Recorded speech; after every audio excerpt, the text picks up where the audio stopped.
Assalamualaikum warahmatullahi wabarakatuh. Selamat datang kembali di Rivi Channel. Hari ini kita akan membahas soal-soal fisika tingkat SMP.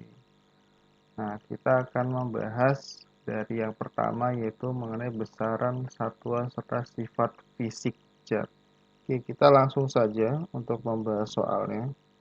Saya sudah siapkan soalnya dalam bentuk Microsoft Word seperti ini. Nah,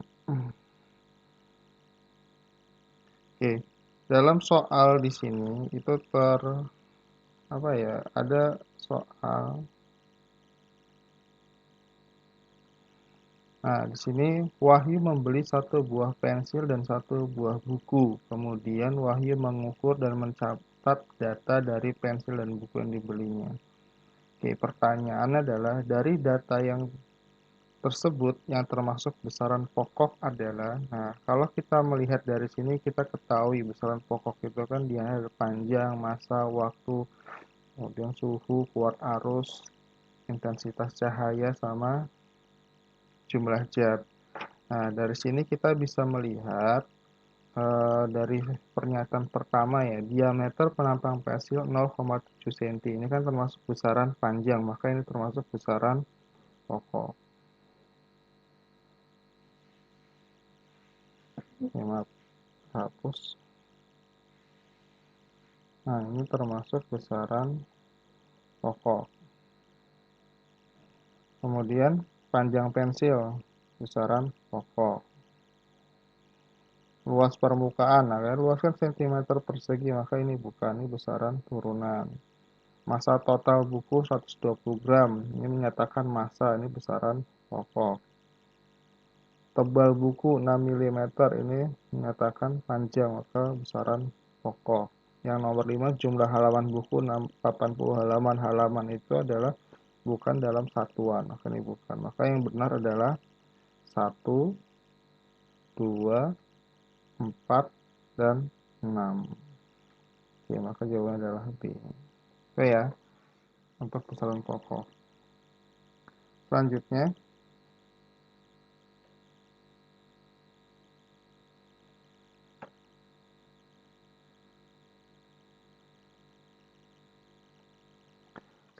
di sini disajikan tabel nomor besaran satuan. Berdasarkan tabel di atas yang termasuk kelompok besaran turunan dan satuannya dalam satuan internasional. Oke, kita lihat. Kita analisis dulu. Kalau kuat arus itu kan dia besaran pokok ya. Pokok kuat arus.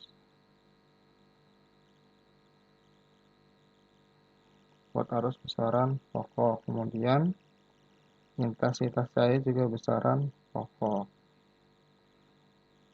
Nah, kita analisa saja. Makanya ada 2 dan 3-nya itu salah. Ini udah nggak mungkin. Ini nggak mungkin. Ini nggak mungkin. Maka jawabannya adalah B.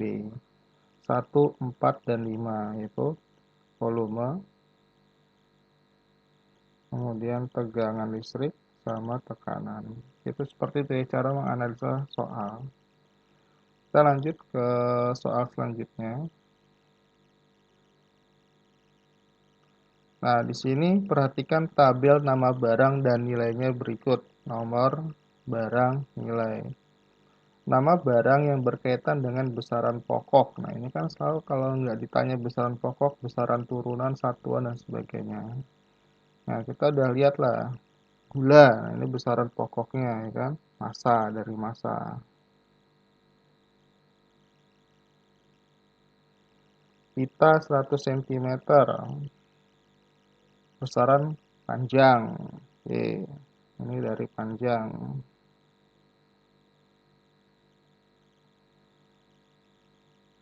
Kemudian ini bukan. Mobil kecepatan 20, ini bukan.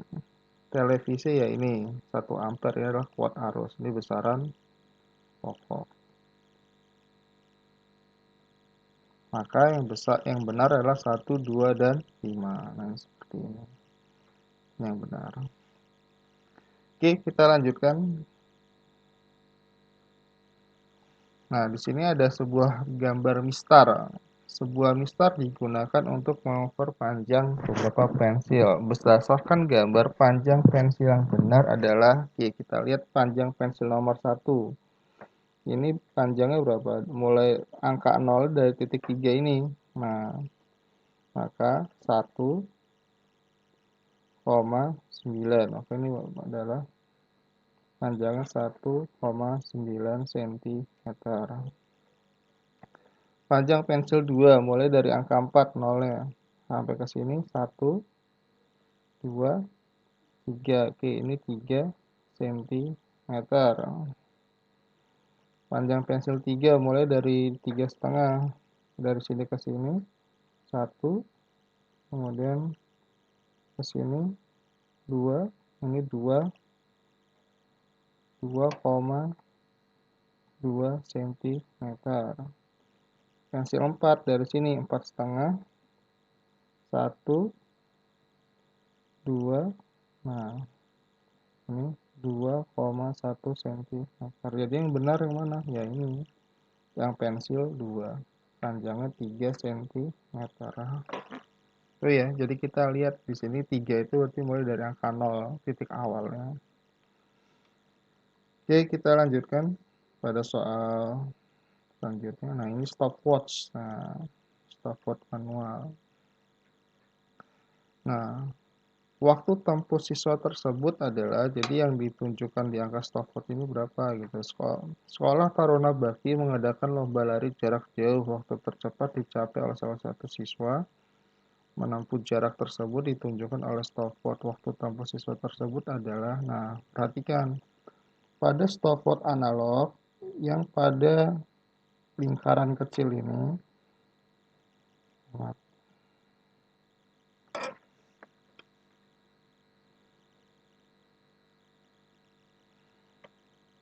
hmm,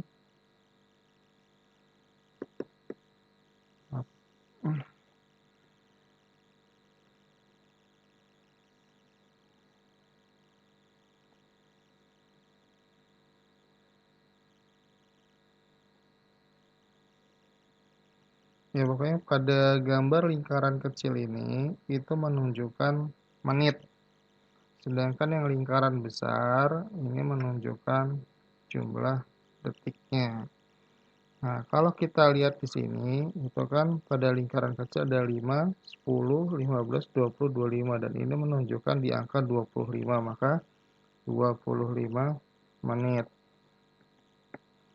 Sedangkan yang di sini menunjukkan detik, maka 25 detik. Nah, yang ditanya di sini dalam sekon atau detik, maka 25 itu dikali 60 dulu, itu sekitar 1500 sekon. Maka waktu totalnya 1500 ditambah 25, maka 1525 sekon. Maka jawabannya adalah D. Benar. Oke, kita lanjutkan.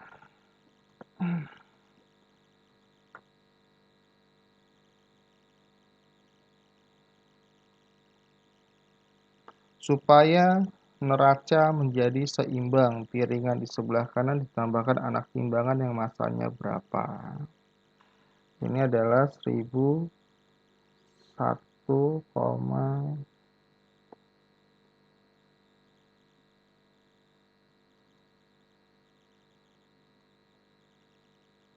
sebentar.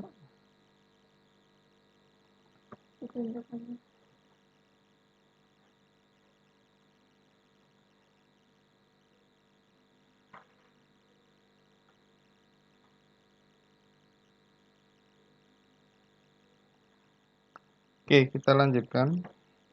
Di sini itu masanya adalah 1,0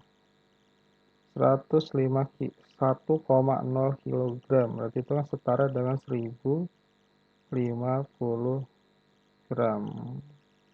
Yang di samping kanan itu adalah 500 tambah 50, berarti 550 gram. Nah, ini kan biar seimbang kita kurangin aja 0, 0, 500. Berarti kita butuh berapa? 500 gram lagi. Ini jawabannya C. Ini ya jawabannya yang C, berarti 500 gram. Lanjut.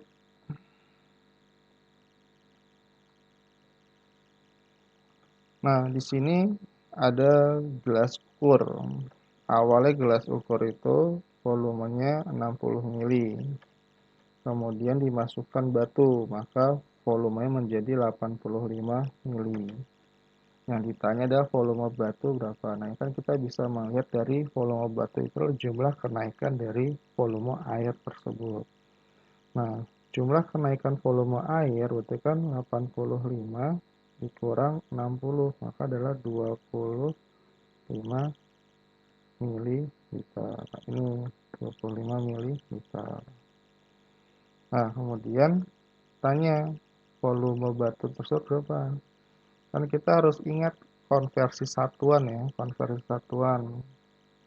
Kalau 1 liter itu kan setara dengan 1 desimeter kubik. Nah, 1 liter setara dengan 1 desimeter kubik. Atau 1 liter itu setara dengan berapa? 1000 mili. Ini harus kita ingat dulu, 1000 mililiter. Yang ditanya ini satunya adalah meter kubik, atau 1 liter itu setara dengan berapa? Ada yang tahu? 1 liter berarti setara dengan 0,001 meter kubik. Nah, berarti dari 25 mili ini itu kita ubah ke dalam liter, yaitu menjadi 25 dibagi 1000. Berapa? 0,025 liter. Nah, dari liter baru diubah ke dalam meter kubik. Berarti 0,025 liter. Ini berapa meter kubik? Berarti 0,025 dikali 0,001. Nah, ini berapa? Dikali dengan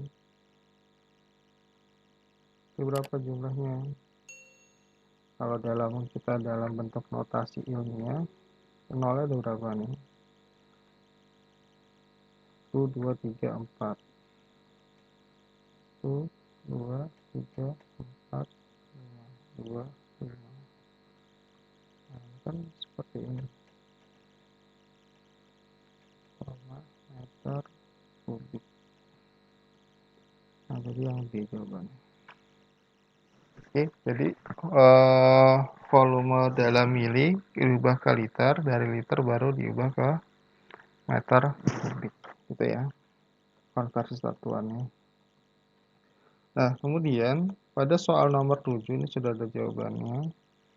Seorang peserta didik melakukan pengukuran dengan alat dan hasil seperti gambar agar neraca dalam keadaan seimbang, gitu kan. Ini kondisi awal itu kan ini berarti 1250. Yang ini 1 kilo itu 1000 gram. 1000 gram 1 kilo itu ditambah 250 ditambah 100. Ini berapa? 1350.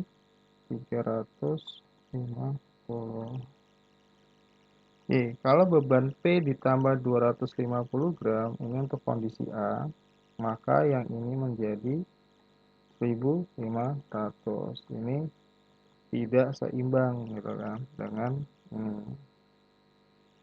Kemudian beban P ditambah 150 gram.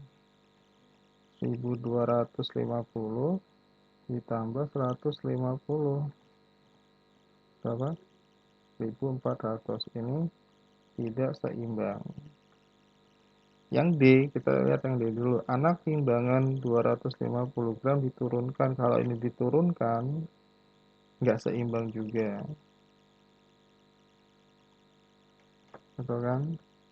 Tapi kalau anak timbangan 100 gram diturunkan, nah ini kalau ini diturunkan, maka jadi berapa? Oh, yang 100 gram diturunkan, maka jadi 1250. Ini sama dengan ini, maka yang benar adalah jawabannya C. Jadi tinggal kita setarakan gitu kan, kita seimbangkan. Lanjut. Nah, sama masalah timbangan lagi.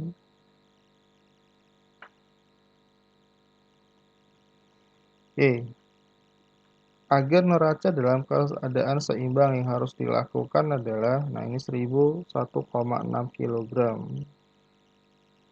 1,6 kg itu setara dengan 1.600 gram. Kita cek poin nomor 1 yang A dulu. Menaikkan anak timbangan 3, 4, dan 5 di sebelah kanan. Ini kalau 3, 4, 5 dinaikkan 200 tambah 500 tambah 1000. Itu jadi 1.700. Tidak seimbang dengan 600. Berarti ini bukan. Yang poin B, menaikkan timbangan 1 di kiri. Berarti ini dinaikin 1.600 ditambah 50 jadi 1.650. Dan menaikkan anak timbangan lain di sebelah kanan. Nah, ini dinaikin nih. 100 tambah 200, 300 tambah 500, 800 tambah 1000, 1.800. Tidak seimbang juga. Yang ini bukan. Yang C, menaikkan anak timbangan 2 di kiri, di sebelah sini. Maka 1.600 tambah ini, jadi 1.700. Dan menaikkan anak timbangan 3, 4, 5 di sebelah kanan. 3, 4, 5, 200 tambah 500, 700 tambah 1000, 1.700. Nah, ini seimbang. Maka jawabannya adalah yang C. Oke, jadi kita lihat, kita jumlahkan, kita pahami soal tersebut. Nah, kemudian tentang sifat fisik zat. Nah, di sini itu dikatakan ada sebuah pernyataan. Perhatikan sifat-sifat zat berikut. Volume tetap, susunan partikel teratur, gaya tarik antar partikel kuat, bentuk berubah. Berdasarkan data tersebut, sifat zat cair ditunjukkan oleh nomor. Nah, kalau ini zat cair volumenya tetap. Kemudian apalagi? Susunan partikel teratur itu milik zat padat. Nah, berarti ada nomor 2-nya udah pasti salah nih. A salah, C salah, D salah. Maka jawabannya yang benar adalah B. 1, 4, dan 5. Nih, bentuk berubah. Jadi kalau kita taruh di gelas, kita pindahin ke botol, maka bentuknya sesuai botol. Terus jarak partikel antara itu agak sedikit panjang. Itu ya, cara mengeliminasi jawaban. Lanjut, nomor 10. Tabung berisi asap 300 mili. Asap dipindahkan seluruh ke dalam botol kosong bervolume 1,5 liter yang terjadi dan alasannya terdapat pada tabel. Volume 300 mili dipindahkan ke botol kosong 1.500 mili. Yang jawabannya itu kan kalau gas itu kan volumenya berubah juga. Itu kalau ditaruh ke 300 mili 300, kalau ditaruh ke 1000 mili maka jadi 1000 mili gitu kan, karena dia menempati seluruh ruangan. Dan bentuknya itu pasti mengikuti bentuk yang setelahnya. Berarti bentuknya itu yang sesuai dengan, ini kan ditaruh ke botol, maka ini udah pasti salah nih. Udah pasti salah. Kemudian yang 300 mili volume juga udah pasti salah. Ya kan? Karena dia karena volume itu mengikuti bentuk terakhirnya, maka ini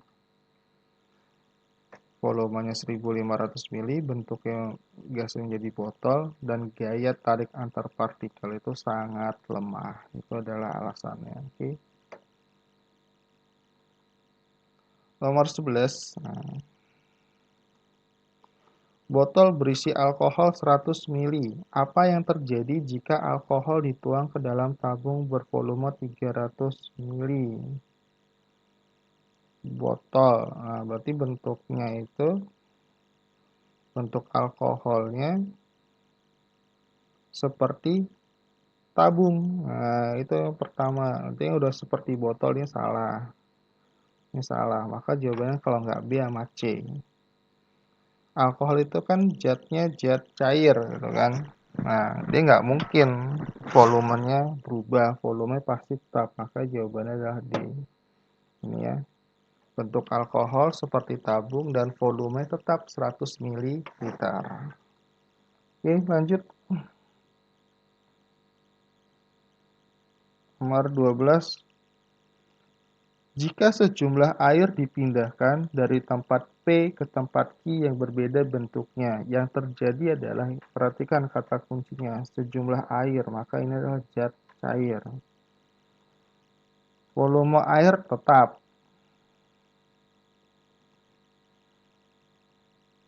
Dan bentuknya sama dengan P. Oke. Volume air tetap, bentuknya sama dengan P. Salah, karena kan dia dipindahkan ke tempat Q. Kalau bentuknya sama dengan P udah pasti salah. Nah, tinggal B sama D jawabannya.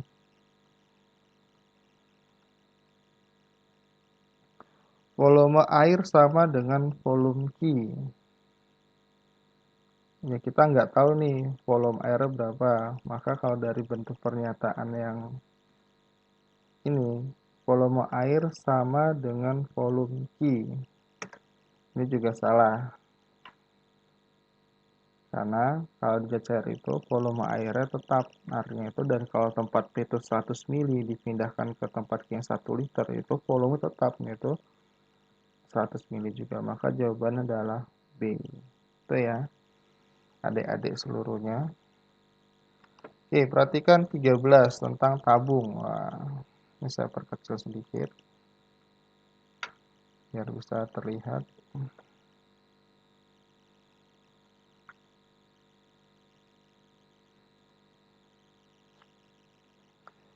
Kita lihat di sini. Ada zat 1, ada zat 2. Kita baca dulu. Kita langsung analisis. Apabila regulator zat 1 dibuka dan zat 2 dipindahkan semua, maka volume zat 1 dalam tabung A sama besar dengan tabung B. Ya, karena gas itu bentuknya berubah. Yang nomor 1 salah. Nah, berarti kita bisa eliminasi nih. Yang udah ada satunya pasti salah. Oke, kita cek lagi yang nomor 2. Pernyataan nomor 2. Volume zat 1 dalam tabung B lebih besar dari tabung A. Salah, karena volume zat 1 dalam tabung B kan bentuknya lebih kecil ya, maka salah. Maka yang ini pernyataan nomor 2 itu udah pasti salah. Ya, maka jawabannya adalah C, 3 dan 4.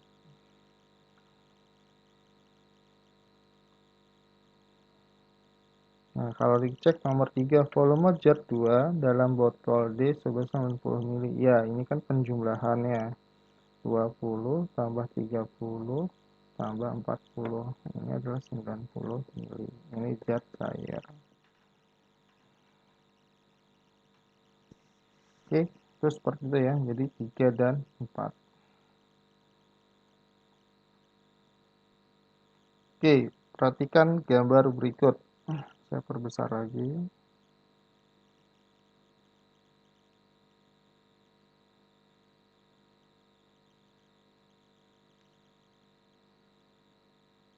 Biar jelas. Nah,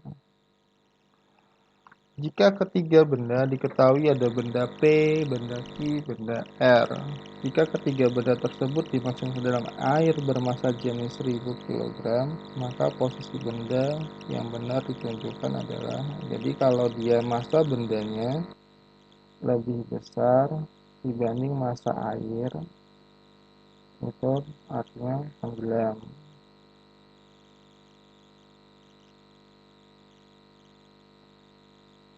Tapi kalau dia sama, itu artinya massa jenis benda sama dengan massa jenis air, itu dia melayang. Tapi kalau massa jenis benda itu lebih kecil dengan massa jenis air, maka dia mengapung.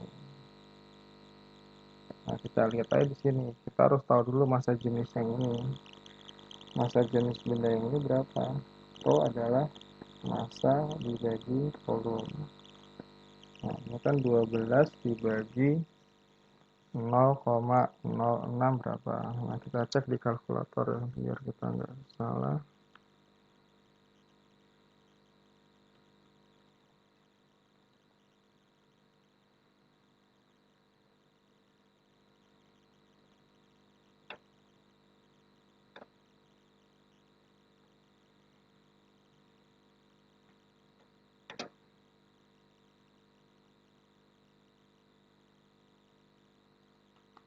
Dua belas dibagi 0,006 itu 2000. 2000. Yang sebelahnya massa jenisnya 6 dibagi 0,006 1000.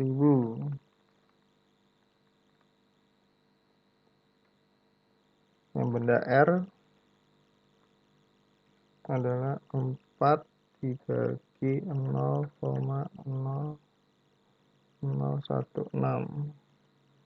2500. Nah, berarti kan yang pasif di posisi paling bawah itu benda R. R itu paling bawah. Nah, ini R ini yang R di atas ini salah. Ini salah.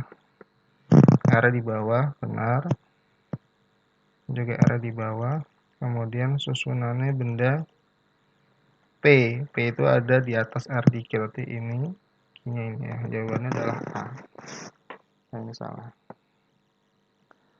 Dilihat ya, jadi susunan itu kalau dia massa jenisnya lebih besar maka dia paling bawah karena tenggelam. Massa jenisnya paling kecil itu 1000 mendaki maka dia di atas. Oke, kita lanjut.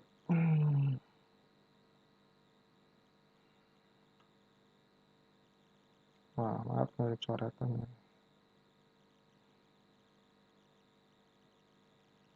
Ada coretan, harus hapus dulu.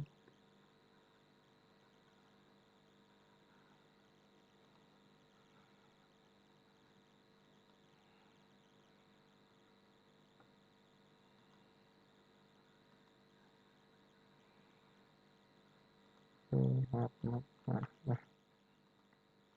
Nah, ini sama nih. Massa jenis air 1 gram per centimeter kubik. Gambar yang tepat menunjukkan kondisi benda. Kita lihat 1 gram centimeter kubik, kalau benda 4 itu dia pasti tenggelam. 4 sama 3 tenggelam. Oke, 4 tenggelam. Benar, berarti kalau ada yang tanda 4 itu di atas ini salah. Kan? Kita pastikan salah. Ini juga pasti salah. 4 tenggelam. Kemudian 3 di atasnya, 1 yang mengapung karena dia lebih kecil dibanding 1. Berarti jawaban adalah D. Itu ya, hanya tinggal melihat saja. Nah, kemudian, ini juga ada coretan, maaf.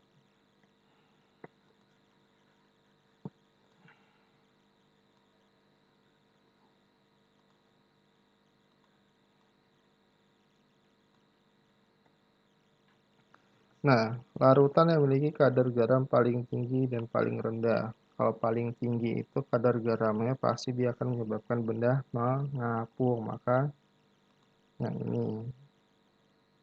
Ada volume benda tercelup itu lebih kecil dibanding ini kan setengah. Ini juga benda tercelupnya lebih besar. Maka yang paling kadar garam paling tinggi adalah 1, yang paling rendah adalah 2. Maka 1 dan 2. Ingat konsep telur saja.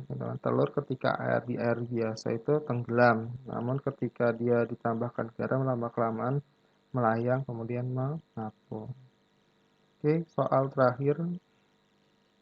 Sebuah benda E terapung di dalam zat cair X, namun tenggelam di zat cair Y seperti gambar dapat dinyatakan. Ini pernyataan-pernyataan yang benar ditunjukkan oleh nomor. Oke, kita cek satu persatu. Massa jenis zat cair X lebih kecil dibandingkan dengan massa jenis benda R. Benar nggak? Massa jenis zat cair X lebih kecil dibandingkan massa jenis benda R. Kalau dia bisa mengapung berarti benar, gitu kan. Oh, salah. Kalau dia massa jenisnya apa? Lebih kecil dibandingkan benar nggak ya? Kan konsep tadi kalau dia massa jenis airnya lebih besar, kemudian bendanya lebih kecil, dia mengapung. Dia kalau massa jenis bendanya lebih besar dibanding massa jenis air, maka dia tenggelam. Nah, kalau dilihat di gambar sini, harusnya massa jenis bendanya itu lebih kecil seharusnya, maka ini salah. Ternyata nomor 1. Massa jenis zat cair E lebih kecil dibandingkan dengan massa jenis benda R.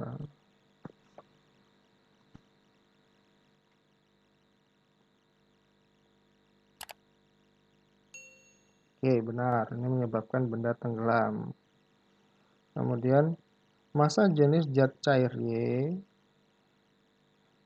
lebih besar dibandingkan massa jenis zat cair X. Apakah massa jenis zat cair yang bisa menyebabkan dia mengapung X, ya kan? Maka harusnya massa jenis zat cair X itu yang lebih besar. Maka ini salah. Yang benar adalah ini 2 dan 4. Oke, itu saja yang bisa dapat saya sampaikan untuk materi besar pengukuran dan sifat fisik zat. Semoga bermanfaat. Semoga untuk persiapan ujian, persiapan UTBK ataupun yang lainnya dapat dipersiapkan dengan baik, dapat melihat contoh-contoh soal di dalam video ini. Jika ada saran dan kritik, silakan nanti tulis di komentar. Jika ada kesalahan, silahkan tulis di komentar juga. Insya Allah kita akan memperbaikinya. Terima kasih atas perhatiannya semuanya. Sampai jumpa di video-video pembahasan soal berikutnya. Akhir kata, wassalamualaikum warahmatullahi wabarakatuh.